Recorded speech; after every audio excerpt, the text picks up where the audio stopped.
दीर्घ 44 वर्ष धरी जो महामनीषी मानकर दिग्दर्शन रे गिरिंदा माटी रे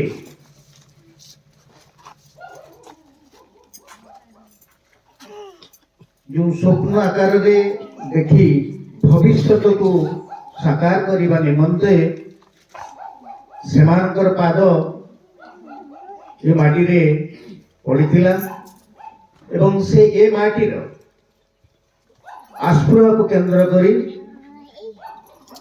श्री अरविंद पाठचक्र समेत श्री अरविंद पूर्णांग शिक्षा क्षेत्र तत्सहित रिलीफ सेंटर कलना कर तेणु जो महामनीषी माने से माने जड़े जड़े साधारण आमरी भली व्यक्तित्व नुहंती तेणु से माटी ए माटी रे सेमानकर पादस्पर्श सुचौछि जो दिव्य जननींकर अनुकंपार पदराशि ये माटी ताकू बहन करिछि तेणु आममान भितरे जदिओ आमे से कथा को आमर दृष्टिभंगी रे बुझी पारि नाहंती ताहा तो केवल विडंबनार मात्र यहाँ व्यतीत आउ किछि कुहा जाई पारे ना तेणु ए माटी सेही दिन धन्य हो जाइछि जो दिन थिला 1900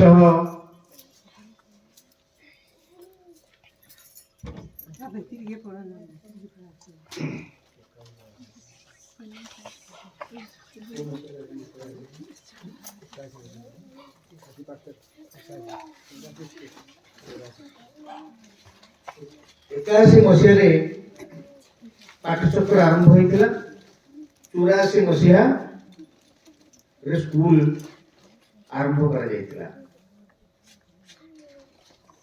से समय बिनिदा ग्राम सरकारी स्कूल थिबा सत्वे ए ग्राम श्री अरविंद पूर्णांग शिक्षा केंद्र खोलिबार आवश्यकता आपण माने चिंता करंतु कौन थिला आवश्यकता कहीं पड़ेगा आम मानकर हुए तो बुझीबार किसी रही जाइछि जो कथा को आमे सूक्ष्म दृष्टि रे देखिबार कथा ताकू आमे स्थूल दृष्टि रे देखुथबारु तेणु आममान त्रुटि आममान को परिलक्षित होई नाही ए माटी रे से समय रे से 84 मसीहार कथा मु जहाँ भाबुची जहाँ मोर भीतर को मानकर सूचना किसी आसुची कहीं हुए तो जड़े तांकु सरकारी विद्यालय रे पाठ पढ़िबार सुजोग नथिला अर्थात जड़े दिव्य पुरुष ए माटी रे जड़े साधारण विद्यालय रे पाठ बा पढ़ी थांता जेपरि तेणु सेही महान आत्मा जड़े साधारण विद्यालय साधारण शिक्षक केबे भी पाठ पढ़ाई पारिब नाही कारण जड़े दिव्य चेतनाधारी पुरुष को दिव्य सत्ता को जड़े दिव्य धारी दिव्य चेतनाधारी जड़े शिक्षक हूँ बा साथी हूँ विद्यादान कर निश्चित तेणु ये माटी आमे माने जानती नहीं किंतु ये माटी दिव्यता को धारण करी आज सारा केन्दुझर कहीं सारा ओडिशा रे बहुत चर्चा रही बिनिदा ग्रामर इतिहास आमे मान हुए तो केते जानिछंती केते न जानिछंती सेटा बड़ कथा नुहे किंतु आपण माने एतिकी जानि रखंतु ए माटीर दिव्यता किछि कम नुहे तेणु ए जगार साधारण सरकारी शिक्षा ଦାନ ହେଉଥିବା ବେଳେ ମା ଶ୍ରୀ ଅରବିନ୍ଦଙ୍କର ଶିକ୍ଷାକୁ ଆଦର୍ଶକୁ ଅନୁପ୍ରାଣିତ ହୋଇ ଯେଉଁ ଶିକ୍ଷାଧାରା ମା ପୂର୍ଣ୍ଣାଙ୍ଗ ଶିକ୍ଷା ଶ୍ରୀ ଅରବିନ୍ଦ ପଣ୍ଡିଚେରୀ ଆଶ୍ରମରେ ଆରମ୍ଭ କରିଥିଲେ। ଯେଉଁ ପଣ୍ଡିଚେରୀ ଆଶ୍ରମରେ ପାଠ ପଢ଼ିଲେ ପିଲାମାନଙ୍କୁ ସାର୍ଟିଫିକେଟ୍ ମିଳେ ନାହିଁ, ତାହେଲେ ପିଲାମାନେ ପାଠ ପଢ଼ୁଛନ୍ତି କାହିଁକି?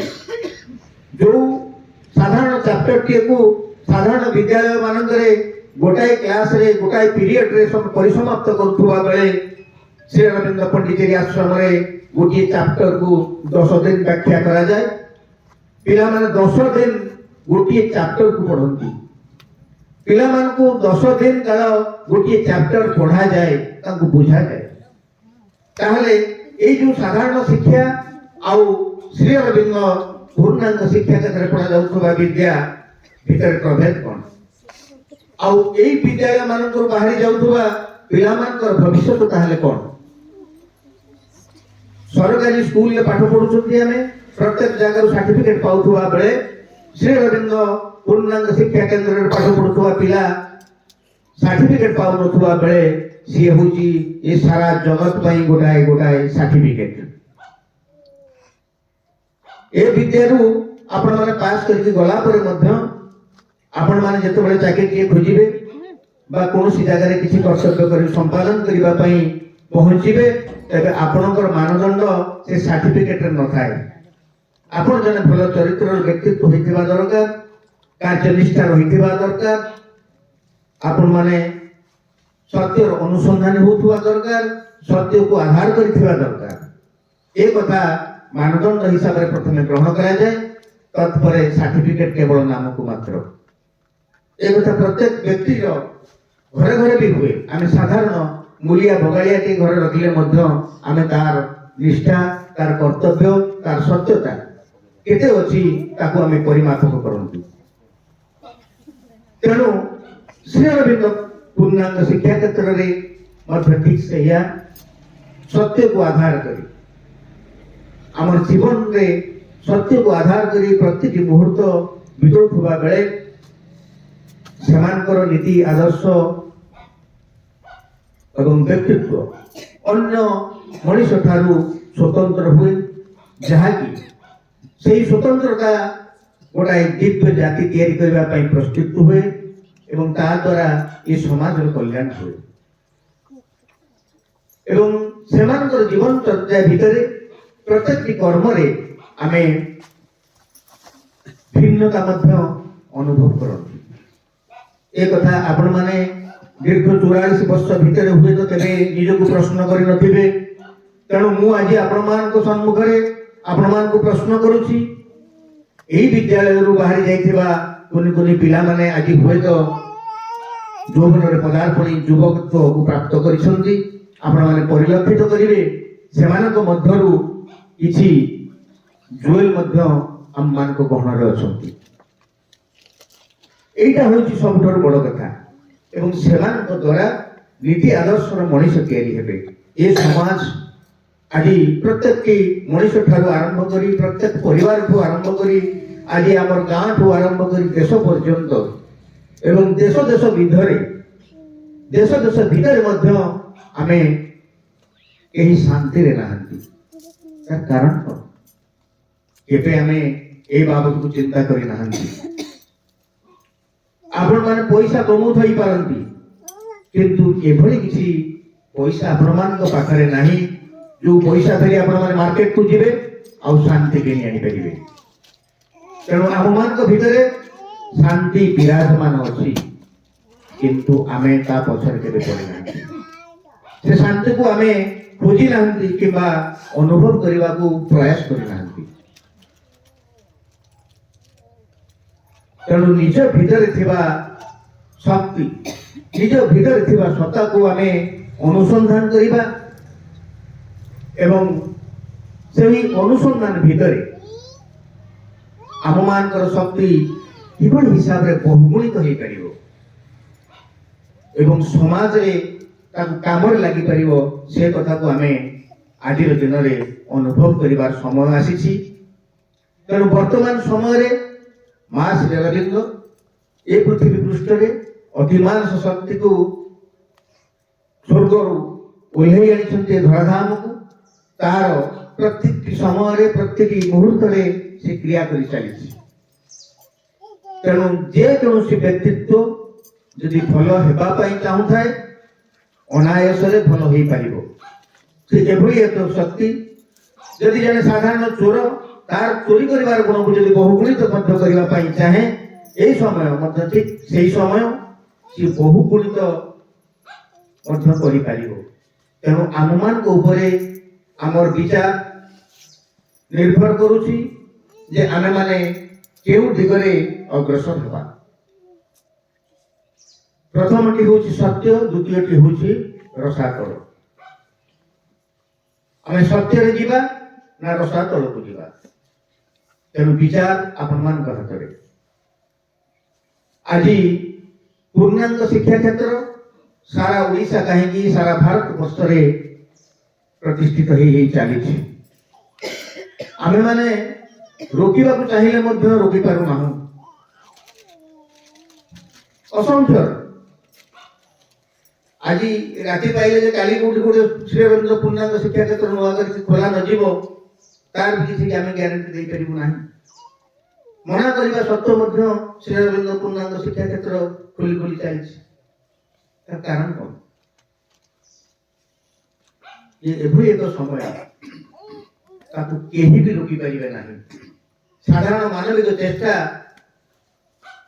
तार प्रतिहत हो जीवो जे ताकू रोकिबा पई चेष्टा करिवो कारण दिव्य जननींकर अनुकंपा आ पछरे कार्य करूची जो अतिमानस शक्ति ए धराधाम रे वर्तमान काम करूची जहा फल रे श्री रविंद्र पूर्णांग पाठचक्र श्री रविंद्र पूर्णांग शिक्षा केंद्र एवं रिलीफ सेंटर मान दिन को दिन वृद्धि पाइबार लगी तेणु ये मानव जातिर सभा शेष लक्ष्य जे आम सत्य को अनुसंधान करवा कौटी सत्य को अनुसंधान करवा ना आम भितर से सत्य लुकायित रही से सत्य को प्रतिपादित करने ये कार्यक्रम चली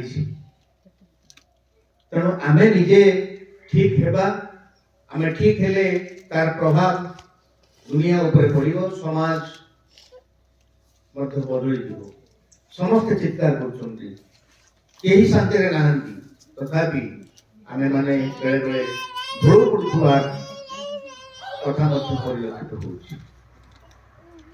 तेणु ये जो शिक्षा केंद्र पाठचक्र और रिलीफ सेंटर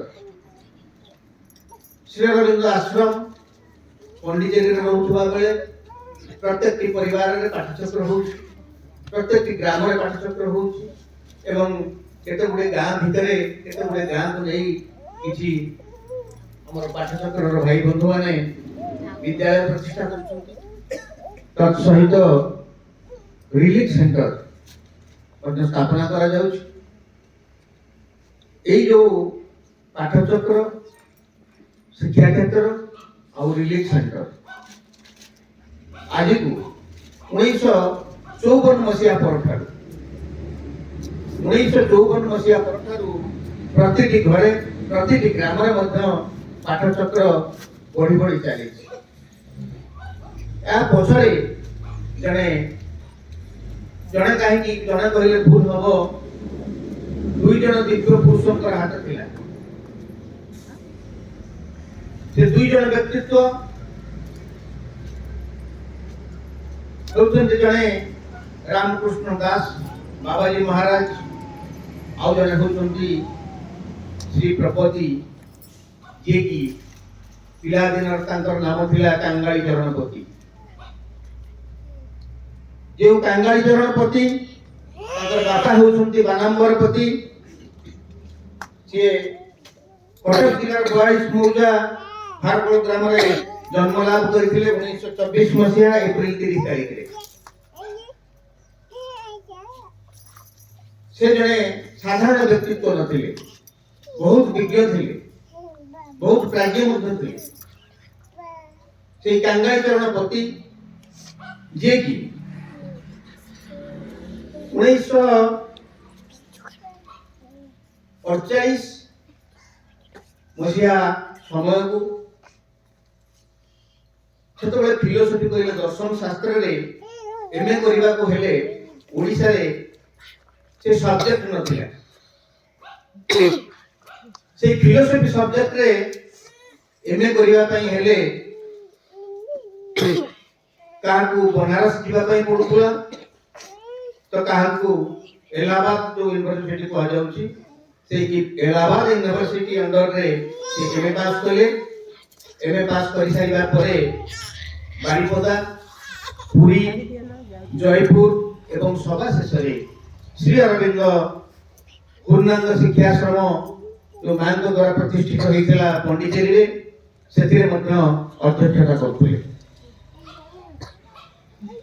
ସେହି ପ୍ରପତି ମହାରାଜ, ତାଙ୍କୁ କେତେକ ଶ୍ରଦ୍ଧାରେ ପ୍ରପତି ମହାରାଜ ମଧ୍ୟ କୁହନ୍ତି। ଏଣୁ ଏଇ ଯୋଉ କାଙ୍ଗାଳି ଚରଣ ପତି ପରବର୍ତ୍ତୀ ସମୟରେ ମା ତାଙ୍କୁ 1960 ମସିହା ମେ ମାସ 1 ତାରିଖରେ ତାଙ୍କର ନାମ ପରିବର୍ତ୍ତନ କରିଥିଲେ। କାଙ୍ଗାଳି ଚରଣ ପତିରୁ ସେ ହେଇଯାଇଥିଲେ ଶ୍ରୀ ପ୍ରପତି। କାହିଁକି ଏ ପ୍ରପତି କଥା ଆଜି ଆମେ ଆଲୋଚନା କରୁଛନ୍ତି, ତା ବାବଦରେ ଆମେ ନ ଜାଣିଲେ ହୁଏତ ଏ କାର୍ଯ୍ୟକ୍ରମ ଅଧୁରା ରହିବ। ତେଣୁ ଏଇ ଯୋଉ ପ୍ରପତି 1924 ମସିହା ଏପ୍ରିଲ 30 ତାରିଖରେ 42 ମୌଜା ଭୋରଗୋଳ ଗ୍ରାମରେ ଜନ୍ମଲାଭ କରିଥିଲେ ବାନାମ୍ବର ପତିଙ୍କର ପୁତ୍ର ହିସାବରେ। ଏବଂ ସେ ଏମଏ ପାସ୍ କରିସାରିବା ପରେ ବାରିପଦା, ପୁରୀ, ଜୟପୁର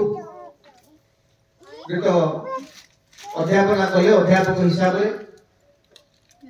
କିନ୍ତୁ ଯେ ସମୟରେ ସେ ପୁରୀରେ ଅଧ୍ୟାପନା କରୁଥିଲେ ଅଧ୍ୟାପକ ହିସାବରେ, ସେହି ସମୟରେ ତାଙ୍କର ଜଣେ ବନ୍ଧୁ ଥିଲେ କଟକରେ।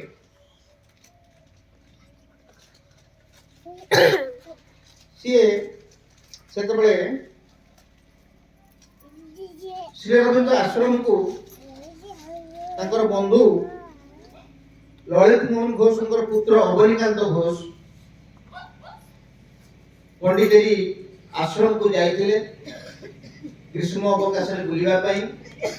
ସେଇ ଗ୍ରୀଷ୍ମ ଅବକାଶରେ ଯିବା ସମୟରେ ସେ ପଣ୍ଡିଚେରୀ ଆଶ୍ରମରେ କିଛି ଦିନ ରହିବାର ସୁଯୋଗ ପାଇଥିଲେ ଏବଂ ସେଠି ଯେଉଁ ବାବାଜୀ ମହାରାଜ ଆମେ କହୁଛନ୍ତି ରାମକୃଷ୍ଣ ଦାସ, ତାଙ୍କ ସହିତ ମଧ୍ୟ ତାଙ୍କର ସାକ୍ଷାତ ଆଲୋଚନା ହେଇଥିଲା ଏବଂ ମାଧବ ପଣ୍ଡିତଙ୍କ ସହିତ ମଧ୍ୟ ତାଙ୍କର ସାକ୍ଷାତ ଆଲୋଚନା ହେଇଥିଲା। ଏବଂ ସେହି ସାକ୍ଷାତ ଆଲୋଚନା ହେଇବା ପରେ ସେ ପୁନରାୟ ଓଡ଼ିଶା ପ୍ରତ୍ୟାବର୍ତ୍ତନ କଲେ ଏବଂ ପ୍ରତ୍ୟାବର୍ତ୍ତନ କରିସାରିବା ପରେ ବନ୍ଧୁ ହିସାବରେ ଯେହେତୁ ଫିଲୋସଫିର ପ୍ରଫେସର, ତେଣୁ ସେ ପ୍ରପତିଙ୍କୁ ଶ୍ରୀ ଅରବିନ୍ଦଙ୍କର ଦର୍ଶନ ଉପରେ ଆଲୋଚନା କଲେ। ସେହି ଆଲୋଚନା ଯୋଉ ସମୟରେ ହେଲା, ତାର ପରବର୍ତ୍ତୀ ସମୟରେ ପ୍ରପତି ଚିନ୍ତା କଲେ। କାହିଁକି ନା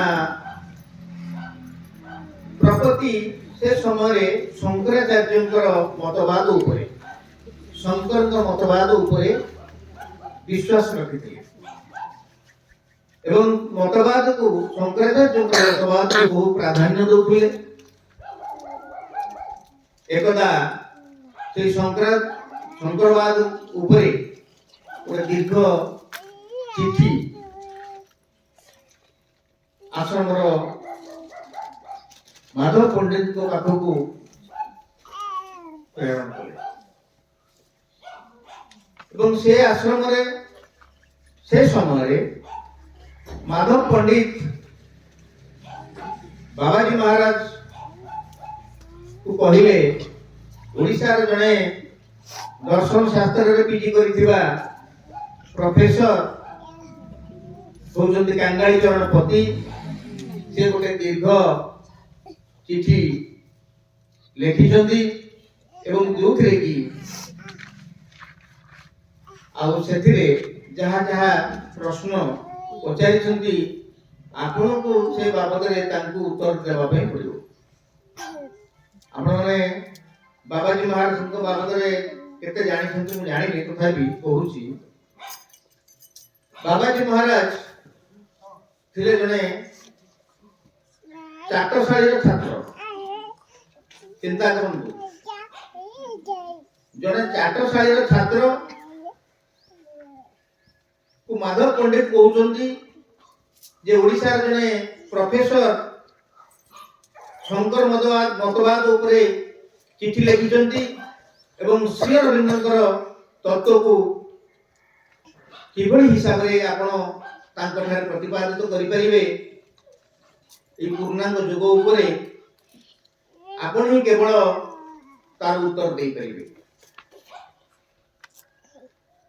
ସେତେବେଳେ ବାବାଜୀ ମହାରାଜ ରାମକୃଷ୍ଣ ଦାସ ସେ କହିଲେ, ସେ ଜଣେ ପ୍ରଫେସର, ମୁଁ ତ ଜଣେ ସାଧାରଣ ଚାଟଶାଳୀରେ ପାଠ ପଢିଥିବା ଜଣେ ମଣିଷ, ମୁଁ ତାଙ୍କୁ କି ଉତ୍ତର ଦେଇପାରିବି?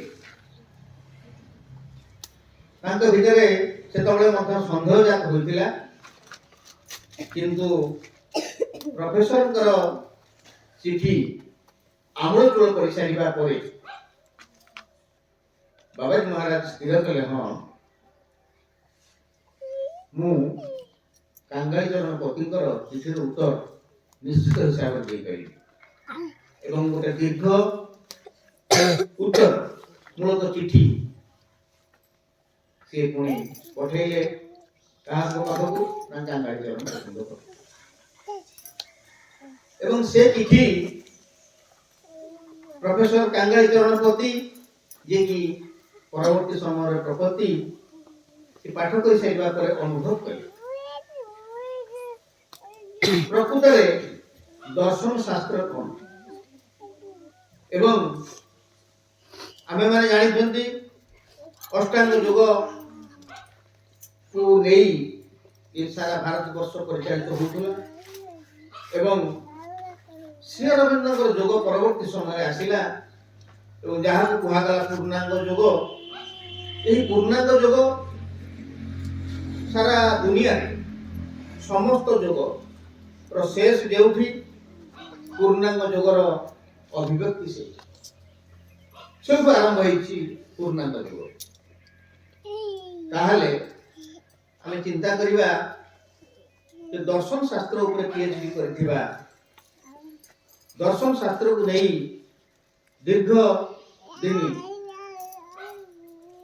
ଦୀର୍ଘ ସନ୍ଦର୍ଭମାନ ପାଠ କରିଥିବା ପ୍ରପତି ର ଉତ୍ତର କିଭଳି ହିସାବରେ ଜଣେ ଚାଟଶାଳୀରେ ପଢିଥିବା ବ୍ୟକ୍ତିତ୍ୱ ପାଖରେ ଶ୍ରୀ ପ୍ରପତି ମୁଣ୍ଡ ନୁଆଇବା ପାଇଁ ବାଧ୍ୟ ହୋଇଥିଲେ। ତାହେଲେ ସେ ତାଙ୍କ ଭିତରେ କଣ ସେ ଦର୍ଶନ ଥିଲା? ଜଣେ ପ୍ରଫେସର, ଜଣେ ଚାଟଶାଳୀର ପାଠ ପଢୁଆ ବ୍ୟକ୍ତିତ୍ୱ ପାଖରେ ମୁଣ୍ଡ ନୁଆଉଛନ୍ତି, ତାହେଲେ କଣ ଆ ଭିତରେ କିଛି ନାହିଁ କି? ଅଛି। କିନ୍ତୁ ଆମ୍ଭେମାନେ ନିଜେ ସେଭଳି ହିସାବରେ ନିଜକୁ ପ୍ରସ୍ତୁତ କରିପାରି ନାହାନ୍ତି ବା କେବେ ମା ଶ୍ରୀ ଅରବିନ୍ଦଙ୍କର ପୂର୍ଣ୍ଣାଙ୍ଗ ଯୋଗକୁ ବୁଝିବାକୁ ଚେଷ୍ଟା କରିନାହାନ୍ତି, କିମ୍ବା ଭଗବାନଙ୍କର ଏ ସବୁଟି କଥାକୁ ବୁଝିବାକୁ ହେଲେ ଉପରୁ ଦିବ୍ୟ ଜନନୀଙ୍କର ଅନୁକମ୍ପାର ମଧ୍ୟ ଆବଶ୍ୟକ ଥାଏ। ତେଣୁ ସେ ଅନୁକମ୍ପାର ଆଧାର ମଧ୍ୟ ଆମେ ହେଇପାରି ନାହାନ୍ତି, ଯାହା ଫଳରେ ଦୀର୍ଘ 84 ବର୍ଷ କାଳ ବିନିଧା ମାଟିରେ ପୂର୍ଣ୍ଣାଙ୍ଗ ଯୋଗ ଆଉ ପୂର୍ଣ୍ଣାଙ୍ଗ ଶିକ୍ଷା ଅବାରିତ ଧାରାରେ ଚାଲୁଥିଲେ ମଧ୍ୟ ତା ଭିତରକୁ ଆମେ ଏହି ଆଗ୍ରହର ସହିତ ପଶି ଆସି ପାରୁନାହାନ୍ତି। ତେଣୁ ସେହି କାଙ୍ଗାଳିଚରଣ ପତି ଦେଖନ୍ତୁ, ଜଣେ ପ୍ରଫେସର ଓଡ଼ିଶାରେ କାର୍ଯ୍ୟରତ ଥିବା ବେଳେ ସେ ପୁଣି ପ୍ରଭାବିତ ହେଲେ ଏଭଳି ହିସାବରେ ପ୍ରତ୍ୟେକ ଗ୍ରୀଷ୍ମ ଛୁଟିରେ ଯାଇ ପଣ୍ଡିଚେରୀ ଆଶ୍ରମରେ ରହୁଥିଲେ ଏବଂ ମାଧବ ପଣ୍ଡିତଙ୍କ ସହିତ ଆଲୋଚନା କରୁଥିଲେ, ବାବାଜୀ ମହାରାଜଙ୍କ ସହିତ ମଧ୍ୟ ଆଲୋଚନା କରୁଥିଲେ, ମାଙ୍କ ସହିତ ମଧ୍ୟ ଆଲୋଚନା କରୁଥିଲେ ଏବଂ 1954 ମସିହାରେ ସେ ଫାଇନାଲ କଲେ ଯେ ମୁଁ ମାଙ୍କୁ ପତ୍ର ଲେଖିଲେ, ମା ମୁଁ ପଣ୍ଡିଚେରୀ ଆଶ୍ରମରେ ଅବସ୍ଥାନ କରିବା ପାଇଁ ଚାହୁଁଛି, ମୋତେ ପରମିଶନ ଦିଆଯାଉ। ତେଣୁ 1954 ମସିହାରେ ଓଡ଼ିଶା ଛାଡ଼ି ପୁନରାୟ ସେ ପଣ୍ଡିଚେରୀ ଗମନ କଲେ ଏବଂ ପଣ୍ଡିଚେରୀ ଗମନ କରିବା ପରେ ପଣ୍ଡିଚେରୀରେ ବାବାଜୀ ମହାରାଜଙ୍କ ସହିତ ମିଶି ପଣ୍ଡିଚେରୀରୁ ଯେଉଁ ଓଡ଼ିଶାରେ ଯେତେ ସାଧକ ମାନେ ଚିଠି ପତ୍ର ଲେଖୁଥିଲେ ଓଡ଼ିଆ ଲୋକ ହିସାବରେ ପ୍ରାୟତଃ ସମସ୍ତେ ବାବାଜୀ ମହାରାଜଙ୍କୁ ଚିଠି ଲେଖୁଥିଲେ ଏବଂ ବାବାଜୀ ମହାରାଜଙ୍କ ସହିତ ମିଶି ପ୍ରତ୍ୟେକଟି ସାଧକ ମାନଙ୍କର ଚିଠିର ଉତ୍ତର ସେ ଦଉଥିଲେ, ଯାହା ଫଳରେ ଓଡ଼ିଶାରେ ଦିନକୁ ଦିନ ପାଠଚକ୍ର ବଢ଼ି ବଢ଼ି ଚାଲିଲା। এই ପାଠଚକ୍ର ବଢିବା ସମୟରେ ଯେଉଁ ନବଜ୍ୟୋତି କାର୍ଯ୍ୟାଳୟ ଆମେ ଦେଖୁଛନ୍ତି ବା ଜାଣୁଛନ୍ତି ଶୁଣୁଛନ୍ତି, ପଣ୍ଡିଚେରୀ ଆଶ୍ରମରେ ଗୋଟିଏ ନବଜ୍ୟୋତି କାର୍ଯ୍ୟାଳୟ ଅଛି। ସେହି ନବଜ୍ୟୋତି କାର୍ଯ୍ୟାଳୟ 1954 ମସିହା ପରଠାରୁ ମଧ୍ୟ କାର୍ଯ୍ୟକାରୀ ହେଲା ଏବଂ ଯେଉଁ ନବଜ୍ୟୋତି କାର୍ଯ୍ୟାଳୟର ମୁଖ୍ୟ ପୁରୋଧା ରହିଲେ ବାବାଜୀ ମହାରାଜ ଆଉ ଶ୍ରୀ ପଣ୍ଡିତ ଏବଂ ସେଠାରେ ବାବାଜୀ ମହାରାଜଙ୍କ ସହିତ ରହି ବାବାଜୀ ମହାରାଜଙ୍କ ସହିତ ଆଳାପ ଆଲୋଚନା ପ୍ରତ୍ୟେକଟି ମୁହୂର୍ତ୍ତରେ ଭଗବାନଙ୍କର ଆଲୋଚନା କରି ଦିନକୁ ଦିନ ଏଇ ଯୋଉ ଆମେ ପଢୁଛନ୍ତି, ଆଜି ଆମ ପାଖକୁ ଆସୁଛି ନବପ୍ରକାଶ ନବଜ୍ୟୋତି, ସେ ଯୋଉ ପତ୍ରିକା କୁ ମଧ୍ୟ ଏଇ ପ୍ରପତି ହିଁ ଆରମ୍ଭ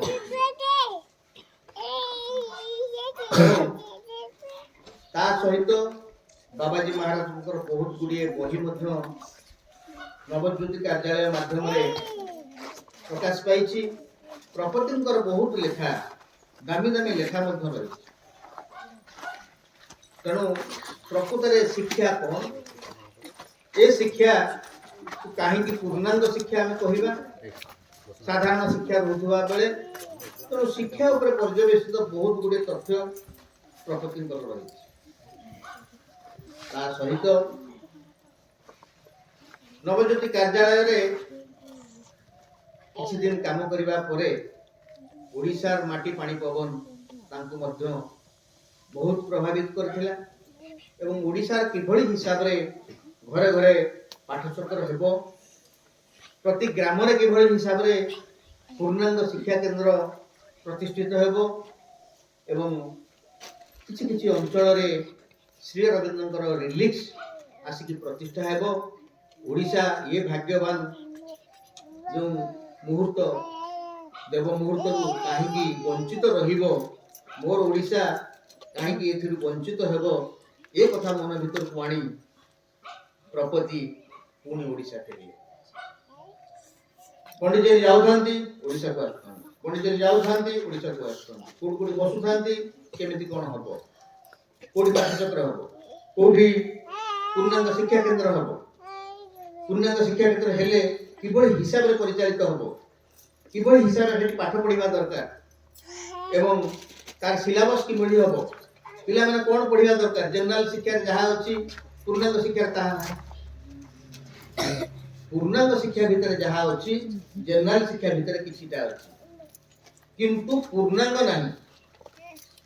ତେଣୁ ଶିକ୍ଷା ଏଠି ପୂର୍ଣ୍ଣାଙ୍ଗ ହେଉଥିବା ବେଳେ ସାଧାରଣ ଶିକ୍ଷା ବା ଜେନେରାଲ ଏଜୁକେସନ ଅପୂର୍ଣ୍ଣାଙ୍ଗ। এই কথাକୁ ପ୍ରତିପାଦିତ କରିବା ପାଇଁ ସେ ବହି ପରେ ବହି ମଧ୍ୟ ଲେଖି ଚାଲିଲେ। ତେଣୁ ଏବଂ ଏଇ ଯୋଉ କଥାକୁ ଲେଖି ଚାଲିଲେ, এই ଲେଖିବା ପଛରେ ହାତ କାହାର ରହିଲା ତାକୁ ମଧ୍ୟ ଆମେ ଜାଣିବା ଦରକାର। ତେଣୁ ସେ ଦିବ୍ୟ ଜନନୀଙ୍କର ଅନୁକମ୍ପାକୁ ଏଭଳି ମାତ୍ରାରେ ଗ୍ରହଣ କରିପାରୁଥିଲେ ଯାହା ଫଳରେ ତାଙ୍କର କଲମ ମଧ୍ୟ ଅଟୁନଥିଲା। ବହି ପରେ ବହି ଅଜସ୍ର ବହି ମଧ୍ୟ ପ୍ରଗତି ଲେଖିଛନ୍ତି। ତେଣୁ ଆଜି ଆମେ এই ବାବଦରେ ଆଜି ଆଲୋଚନା କରୁଛନ୍ତି, କାରଣ ଆମେ ଯେହେତୁ এই ପୂର୍ଣ୍ଣାଙ୍ଗ ଶିକ୍ଷା କେନ୍ଦ୍ରରେ ଅଛନ୍ତି, ପାଠଚକ୍ରରେ ଅଛନ୍ତି, ରିଲିଫ ସେଣ୍ଟର ମଧ୍ୟ ଭିତରେ ଆମେ ରହିଛନ୍ତି। ତେଣୁ ଯଦି ଶିକ୍ଷା କଥା ଆସେ,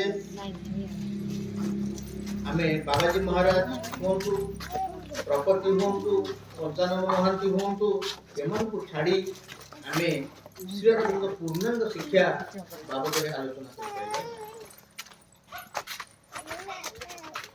ତେଣୁ ଏଇ ଯୋଉ ମହାନ ଆତ୍ମା ଆମମାନଙ୍କ ପାଇଁ ଆଶୀର୍ବାଦ କରିଛନ୍ତି ନା ଆଉ କଣ? ନିଶ୍ଚିତ ହିସାବରେ କେବଳ ଆମ ପାଇଁ ସାରା ବିଶ୍ୱକୁ ମା ଯେଭଳି ହିସାବରେ ବିଶ୍ୱକୁ ଅବଦାନ ଦେଇଛନ୍ତି ସେଭଳି ମଧ୍ୟ ବାବାଜୀ ମହାରାଜ ହଉଛନ୍ତି ପୂର୍ଣ୍ଣାଙ୍ଗ ଶିକ୍ଷାର ପ୍ରଥମ ଛାତ୍ର। ମାଙ୍କର ଯୋଉ ପୂର୍ଣ୍ଣାଙ୍ଗ ଶିକ୍ଷାରେ ବାବାଜୀ ମହାରାଜ କହିଲେ ରାମକୃଷ୍ଣ ଦାସ ସିଏ ହଉଛନ୍ତି ପ୍ରଥମ ଛାତ୍ର। କିନ୍ତୁ ସ୍କୁଲରେ ବସିନାହାନ୍ତି, ପାଠ ପଢି ନାହାନ୍ତି, କିନ୍ତୁ ଜଣେ ହଉଛନ୍ତି କାଳଦର୍ଶୀ। ଚିନ୍ତା କର ପିଲାମାନେ, ତାହେଲେ ଆମ ଭିତରେ ଯୋଉ ଲୁକାୟିତ ଶକ୍ତି, ଯୋଉ ଲୁକାୟିତ ସତ୍ତା ଅଛି, ସେ ଲୁକାୟିତ ଶକ୍ତି ଆଉ ସେ ଲୁକାୟିତ ସତ୍ତାକୁ ଯଦି ଆମେ ଉଜ୍ଜୀବିତ କରିପାରିବା ତାହେଲେ ଶ୍ରୀ ଅରବିନ୍ଦ ଆଉ ମାଙ୍କ ଭାଷାରେ এই মানব জাতি দিনে দিনে দিব্য মানବରେ ପରିଣତ ହେବ। ଏ ମାନବ ଚାହିଁଲେ ଭଗବାନ ହେଇପାରେ, କିନ୍ତୁ ଦେବତା ମାନେ ଚାହିଁଲେ ଭଗବାନ ହେଇପାରିବେ ନାହିଁ। ତାଙ୍କୁ ପୁନରାୟ ଦେବତା ମାନଙ୍କୁ ପୁଣି ମାନବ ଶରୀର ଧରି ଏ ଧରା ପୃଷ୍ଠକୁ ଅବତରଣ କରିବା ପାଇଁ ହେବ। କାରଣ ମାନବ ମଣିଷ ହେଇଥାଇ ଯଦି ସାଧନାକୁ ଜାହିର ରଖନ୍ତି ତାହେଲେ ହୁଏତ ତାଙ୍କୁ ପରବର୍ତ୍ତୀ ଅବସ୍ଥାରେ ଭଗବାନ ହେବାର ସୁଯୋଗ ଆସିବ। ଦେଖ ଇନ୍ଦ୍ର ଆମେ ଶୁଣିଛନ୍ତି, ଇନ୍ଦ୍ର ତାଙ୍କ ପଦରେ ସବୁବେଳେ ସେଇ ପଦରେ ଅଛନ୍ତି। ଆଚ୍ଛା ପିଲାମାନେ, ତମେ ଆଜି ପାଠ ପଢୁଛ, କାଲିକି ତମେ କୋଉଠି ଗୋଟେ ଚାକିରି ବାକିରି କରିବ, କିମ୍ବା ଗୋଟେ କେହି ଇଞ୍ଜିନିୟର ହେଇକି ବାହାରିବ, କେହି ଜଣେ ଡାକ୍ତର ହେଇକି ବାହାରିବ, କେହି ଜଣେ ସମାଜସେବୀ ହେଇକି ବାହାରିବ, ନା ସବୁଦିନେ ତମେ ଛାତ୍ର ହେଇକି ଥିବ? ସବୁଦିନେ ପ୍ରଥମ ଶ୍ରେଣୀରେ, ପଞ୍ଚମ ଶ୍ରେଣୀରେ, ଦଶମ ଶ୍ରେଣୀରେ ପାଠ ପଢୁଥିବ। ପ୍ରତ୍ୟେକ ମଣିଷର ପ୍ରମୋସନ ହଉଛି କି ନାହିଁ? ହଉଛି। କେମିତି ହଉଛି? ନା ତା ଗୁଣବତ୍ତା ଯେତେବେଳେ ପରିପ୍ରକାଶ ହଉଛି ସେତେବେଳେ ତାର ପ୍ରମୋସନ ହଉଛି। କିନ୍ତୁ ଦେବତା ମାନଙ୍କର ପ୍ରମୋସନ ହୁଏ ନାହିଁ। ଦେବତା ମାନେ ଯିଏ ଯୋଉଠି ଅଛନ୍ତି ସେଇଠି ରହିଲେ। ଯଦି ଦେବତା ମାନଙ୍କ ଭିତରୁ କେହି ଆଉ ଉଚ୍ଚତର ଚେତନାକୁ ଯିବା ପାଇଁ ଇଚ୍ଛା କରନ୍ତି ତାହେଲେ ତାଙ୍କୁ ପୁନରାୟ ମାନବ ଜନ୍ମ ନେବା ପାଇଁ ପଡିବ। ତାହେଲେ ଚିନ୍ତା କଲ, ମାନବକୁ ସେଇ କାର୍ଯ୍ୟଟା ସମାପନ କରିବା ପାଇଁ ସୁବିଧା ଅଛି ନା ଦେବତା ମାନଙ୍କୁ ସୁବିଧା ଅଛି? ମାନବ ମାନଙ୍କୁ ସେ କାର୍ଯ୍ୟ ସମାପନ କରିବା ପାଇଁ ସୁବିଧାଟା ଅଛି ଏବଂ ସମୟ ମଧ୍ୟ ଅଳ୍ପ ସମୟରେ ମଧ୍ୟ ହେଇପାରିବ। କେବଳ ଖାଲି ଆମର ପ୍ରସ୍ତୁତି ଦରକାର। ଯାହା ହଉ ଆଜି ସେଇ କାଙ୍ଗାଳି ଚରଣ ପତି ଯିଏ ହଉଛନ୍ତି ଆମ ସମସ୍ତଙ୍କର ପ୍ରିୟ ପ୍ରପତି, ସେ 1989 ମସିହା ଜୁନ 28 ତାରିଖ ଆମମାନଙ୍କ ଗହଣରୁ ବିଦାୟ ନେଲେ। କଣ ହିସାବରେ ବିଦାୟ ନେଲେ? ନା ତାଙ୍କର ଯୋଉ ଆତ୍ମା ଶରୀରକୁ ଧାରଣ କରିଥିଲା ସେ ଶରୀର ତାଙ୍କୁ ଏକ୍ଜିଷ୍ଟ କରିପାରିଲା ନାହିଁ, ଧରି ରଖି ପାରିଲା ନାହିଁ। ଶରୀରଟା ନଷ୍ଟ ହେଇଯାଏ କିନ୍ତୁ କାହାର ଆତ୍ମା ନଷ୍ଟ ହୁଏ ନାହିଁ। ସେ ହଉଛି ଅବିନେଶ୍ୱର। ତେଣୁ ତାଙ୍କର ଆତ୍ମା ଯେତେବେଳେ ପୁନରାୟ ଶରୀର ଛାଡ଼ିଦେଲା ସେତେବେଳେ এই যে ত্রিকালদর্শী হচ্ছেন বাবাজী মহারাজ রামকৃষ্ণ দাস সেই গোটে বাণী দেলে। কোন সে বাণী ଥିଲା না বাবা প্রপতি ये जो भली हिसाब रे साधक सी आज आम आखि आगे हुए तो देखा जाऊ नाहंती। तांकर आत्मा तांकर शरीर त्याग करिछि सत, किंतु प्रपति निश्चय फेरिबे। कारण मांकर अधूरा काम को साकार करबा पई प्रपति पुणी आसुचंती। हुए तो कोठी भी तांकर जन्म हो जाई पारे। काहेकि ना 1989 मसीहार कथा यदि आमे हिसाब करिबा आज केते वर्ष हो? 35 वर्ष कथा। हुए तो कोठी युवक अवस्था रे अछंती, ସେଇ 35 ବର୍ଷ ବୟସରେ ସେ ମଧ୍ୟ ପଣ୍ଡିଚେରୀ ଯାଇଥିଲେ। ତେଣୁ ଆଜିର ଦିନରେ ଆମେ ପ୍ରଭୁଜୀଙ୍କୁ ମନେ ପକାଇବାର ଅର୍ଥ, ଯଦି ଆମେ ତାଙ୍କ ପ୍ରତି କୃତଜ୍ଞତା ରହିବା, କେମିତି ଯଦି ବି ସିଏ ତାଙ୍କର ଆତ୍ମା ଯୋଉଠି ବି ଥାଉ ଆମକୁ ଆଶୀର୍ବାଦ କରନ୍ତୁ। ଆମେ ଏଇ ଦିବ୍ୟ କର୍ମରେ ତାଙ୍କରି ଭଳି ହେବା ପାଇଁ ଚେଷ୍ଟା କରିବା, ଆଉ ସେଥିରେ ମଧ୍ୟ ଆମେ ଆଗେଇ ଯାଇପାରିବା ଯଦି ତାଙ୍କର ଆମ ପ୍ରତି ଆଶୀର୍ବାଦ ଥାଏ। ତେଣୁ ଆଗାମୀ ଦିନରେ ପୂର୍ଣ୍ଣାଙ୍ଗ ଶିକ୍ଷା କିଭଳି ହିସାବରେ ସମସ୍ତେ ତାକୁ ବୁଝିପାରିବେ। ତେଣୁ ଏଇ ଆଜିର ମଞ୍ଚରେ ରହି ସମସ୍ତ ବିନିଦା ଅଞ୍ଚଳର ଭାଇ ଭଉଣୀ ମାନଙ୍କୁ ମୁଁ ଅନୁରୋଧ କରିବି, ଆପଣମାନେ ଟିକେ ଚେଷ୍ଟିତ ହୁଅନ୍ତୁ, ମା ଶ୍ରୀ ଅରବିନ୍ଦଙ୍କର ଯୋଗ ବାବଦରେ ଆଗେ ଜାଣନ୍ତୁ। ତାପରେ ପିଲାମାନଙ୍କୁ ସ୍କୁଲକୁ ପଠେଇବେ ନ ପଠେଇବେ ତା ପରବର୍ତ୍ତୀ କଥା।